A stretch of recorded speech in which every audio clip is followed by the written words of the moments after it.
Nandito kami sa Umalong.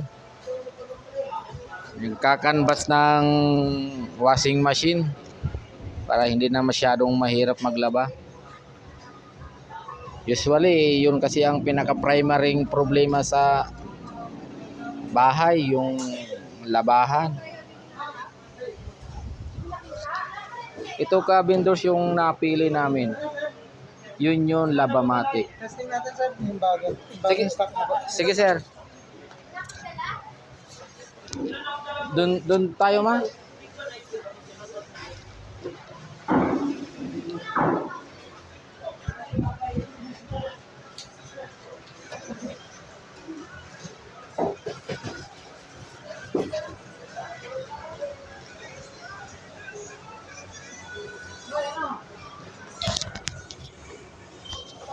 Sa mga ano naman po sir, sa motor, Anong gagawin? warranty. 2 years yan sir, sa motor. 2 taon. 2 years warranty. Tapos yung parts and labor, 1 year warranty. Parts and labor.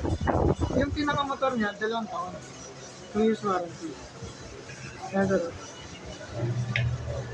Yan yung ikot niya sir ah. Wala pa kasi siyang naman sir eh. Bali ang ikot niya, yan, counterclockwise yan. Babalik ulit siya sa kabila. Tapos ito, halimbawa, nagmamadali kayo, huwag nyo na ibabalik sa zero. Kasi unplug nyo lang po sa saksahan. So, huwag nyo lang i-zero agad. Dito. Kasi once na Mag-i-stop mo. mo kasi ma'am, ibalik mo yung shell dito ma'am. Malilosed yung Oh, masisira usually yung ano niya, yung timer niya. So, timer lang. Oh, Kailangan yun. patapusin talaga. Yes. Hindi mo gusto mo ng kuhan ma'am. Example, hindi natapos yung timer dito. Gusto mo patayin. Unplug mo yung Bunot na lang. Yes. punot mo lang po. Ngayon, halimbawa, tapos na kayo maglaba, i-drain nyo na po, bababa nyo lang yung pinaka-hose So, niya. automatic naman siya. Direct kasi ito ma'am, direct po. Pati yung pinakakuhan niya filter. Diretso na dito. Diretso na yung pinaka-ano, lahat yun ma'am. Dito papasok yun ma'am. Automatic na yun. Wala ka na Ibig nyo sa pong sabihin, direct na to. Kung ang tubig ay hanggang dito, ganun rin yung sa hose, hanggang dito tubig. Opo, hindi naman nag-overflow yan eh. Hindi naman Hindi yan sir. Hindi siya Example, siya nag-overflow. nakalagay ka ng tubig dito. Walang lalabas sa tubig dyan. Wala. Dito lang. Dito lang yun. Once na makakuhan to, ma-down mo yan, baba mo yan. Automatic, lalabas na yan lahat. Kasi sa karaniwang mga karamihang washing machine, meron siyang isang timer para sa drain. Dito wala. Kaya direct na to. Ibig sabihin, direct hanggat po. nagwa-washing, wag itong ibababa. Yes ma'am. Yes po. Nakasabit lang Nakasabit. sa Sabit lang naman yan. Yan lang. Matutuyo yung tubig. Hindi naman siya lumalabas yung tubig yan eh. Wala naman ma'am. Wala lang lumalabas yan ma'am. Basta nakakuhan po siya, nakatayo. Nakatayo lang. Pero kung nakalimutan, naka-down pala, umiikot siya, wala nang tubig. Ganun ang mangyayari. Basta yun yung gawin nyo, dapat nakakuhan to, taas to. Kasi yung pinaka-drain niya automatic. Direct kasi siya ma'am. Direct yung pinaka niya. Kung minsan pag sa sobrang pagod na rin tayo mga naglalaba, nakakalimutan na to. Hindi natin nakuha, hindi Hindi natin ma'am. Direct yan ma'am. papansin. Direct yan ma'am. Hindi natin napansin. Hanggang dito na yung tubig ko. Ano, pag naglabas, nag-ano kayo, aapaw pa yan. Ano, aapaw pa yan pag nilalaman niya lang. Pwede pala maglaman ng tubig. Yan o, ganyan lang, ano. Ay, limited lang sa kuhan niya. tubig. Ganyan lang yun. Ibig sabihin, pag sumasubrahan man siya ng tubig, dito siya lalabas. Dito lang, Ano na siya.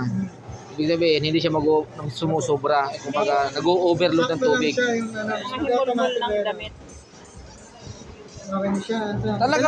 Talaga bang ano yan? Sa capacity talaga niyan, tinatawag na 8 kilogram. Kilos po. Yung pinakabasa na yun, sir. Yung pinaka Oo, pag nabasa Pag siya. basa na yung damit. 8 kilos po, yung capacity ng ano yun. Malalaman nyo naman po eh, pag hirap na umikot, yung medyo bawasan nila. Bawasan nyo lang. Pag hirap na siya umikot. Depende sa paglagay nyo ng maong, ganun. Depende po. Kumot, Comforter kaya. comforter, medyo malaki yata yun eh. Comforter. Hindi. Ano lang. Yung comforter, di ko pa na-try. Yung sa comforter, pag sa ganito, hindi ko pa Isang na-try ma'am. comforter lang. Try mo. Malaki yun, di ba? Nakakita ka naman, comforter. Then, na-try namin yun. Hindi ko pa Nung na-try. may washing machine kami dati. Ilang Ikot kilos lang yun? siya ng ikot. Ikot lang ng ikot, hindi bumabaliktad. Ay, Hindi. ikot lang. Ikot lang ng ikot. Usually, yung ibabaw nun, di ba, hindi naman siya nababasa, hindi rin nagagasgas. Hindi na kaya sa motor. Oh, ikot lang ang ikot siya. Sobrang bigat siguro. Hindi Yun siya, lang yun kasi hindi nagsya-shuffle. 6.5 Yes, lang sir. yun eh. Ha? 6.5 lang yung... Kaya mo. 6.5 lang yun? Hindi, ibig Hindi sabihin yung pinakamotor niya? yung Oo, laman niya, 6.5 lang. Kaya pala yung kinaya. Baka maliit lang yung pinakamotor.